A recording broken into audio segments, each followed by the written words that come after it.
જીવનમાં મુશ્કેલીઓ તો અનેકને હોય છે, પરંતુ તે દરેકનો એક રસ્તો હોય છે અને એ રસ્તો એને જ મળતો હોય છે કે જેના ચહેરા સદાય મુશ્કેલીઓમાં પણ હસતા હોય છે. જિંદગી કઠિન છે, એના જવાબો શોધવામાં સમય બગાડવો ન જોઈએ, કારણ કે આપણને જ્યારે જવાબ મળે ત્યારે જિંદગી સવાલ જ બદલી નાખે છે. વાવ્યા પછી ઉગે જ નહીં તો કદાચ સહન કરી શકાય, પરંતુ ઉગ્યા પછી સુકાઈ જાય ને તો તે વધારે પીડા આપે છે. પછી એ છોડ હોય કે સમજ. તમે મારું માનતા તો છો નહીં, તો પછી કરો જે કરવું હોય તે. હવે હું કંઈ બોલીશ જ નહીં. ખરેખર આવું બોલવા વાળા પોતાનાથી પણ વધારે તમારી કેર કરતા હોય છે.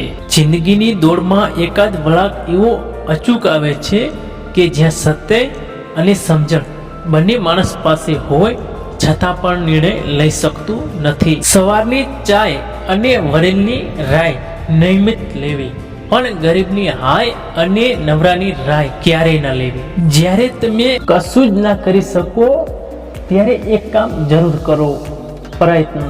લાગતું હતું કે જિંદગીને બદલવામાં સમય લાગશે, પણ ક્યાં ખબર હતી કે આ બદલાતો સમય જિંદગી બદલી નાખશે. તમારી પોતાની સમજદારી જ જીવનમાં જરૂરી છે, બાકી કૌરવોના અને પાંડવોના ગુરુ એક જ હતા.